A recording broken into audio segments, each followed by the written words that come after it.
Clint Eastwood hasn't just survived Hollywood, he's outlived it. While most actors his age have long faded from the spotlight or from life altogether, Clint is still sharp as ever. Knock it off.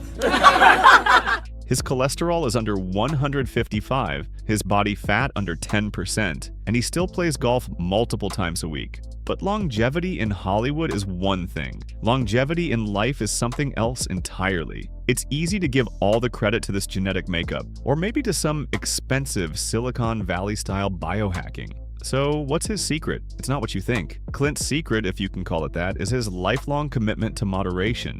As early as the 1950s, Eastwood avoided sugar and rich carbs. In a TV Guide interview during the Rawhide era, he advised, "Stay away from carbohydrates, especially rich desserts. Keep a scale in your bathroom. Get proper rest. Try to be optimistic."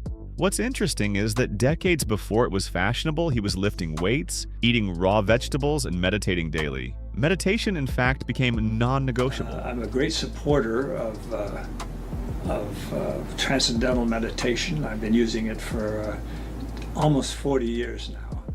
Then, in 1970, Eastwood faced a life-changing wake-up call. His father died suddenly of a heart attack at the age of 63. Clint was shocked because his grandfather had lived up to 92. Suddenly, genetics felt like a gamble. Eastwood then realized to outlast fate, he'd have to make drastic changes. He said, "From then on, I adopted an even more rigorous health regimen." He worked out 7 days a week, one day arms, next day legs, cardio on the third. At 73, Eastwood could bench over 200 pounds. But here's something intriguing about him. Clint Eastwood, the ultimate alpha male, doesn't drink hard liquor, doesn't eat red meat, and hasn't touched an egg in decades. His diet today consists mostly of a plant-based routine: fish for protein, no dairy, no red meat, and just the occasional dirty hairy burger for nostalgia. Tofu, vegetables, amino acids, and supplements for the rest. Just a couple of years ago, this is what Clint said about himself: "I eat well, exercise a lot, and I'm a pretty happy guy. I feel like a man half my age." However, all of this could have amounted to nothing if it wasn't for his mental state. The man doesn't take any stress whatsoever, doesn't like clinging to one thing, and moves on fairly quickly. If there's one thing that defines Eastwood more than anything, it's this: he knows when to move on. When CBS asked him the secret about his enduring career, he said, "Probably knowing when to move on. From the Italian westerns, from detective stories, branching out and continuing to expand all the time. If you just do the same thing, eventually it comes to an end. That's why I branched out into directing. Instead of them moving on from me, I just moved on from them." Most actors age out of Hollywood because they fight too hard to hold on to their identity. But Clint lets them go and adapts. That's mental fitness. That's the kind of longevity that no gym membership can buy. That's how you age like a warrior, not by resisting time, but by flowing with it. Stillness has worked wonders for him. In a GQ interview, Eastwood said, "I meditate twice a day. I'm religious about it when I'm working. I've been doing it for almost 40 years. It works great. It just gives you a chance to gather your thoughts." And I think it is a great tool for anyone to have and to be able to utilize as a tool for stress.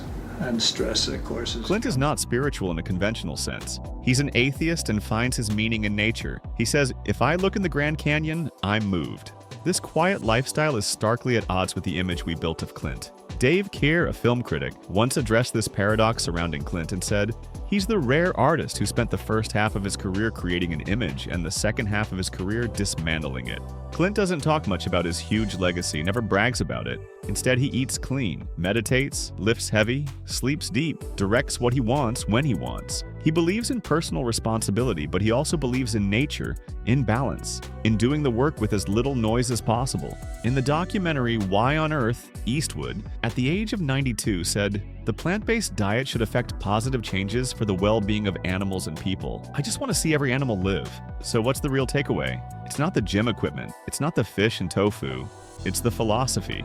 Clint Eastwood treats his body like a director treats a film, with precision, patience, and zero tolerance for sloppy takes. He believes in adaptation, not stagnation. He meditates not for transcendence, but for clarity. He works out not to look young, but to feel useful. He says, as you get older, you have to do more to stay in the same position. That's the paradox of longevity. You don't relax, you work harder.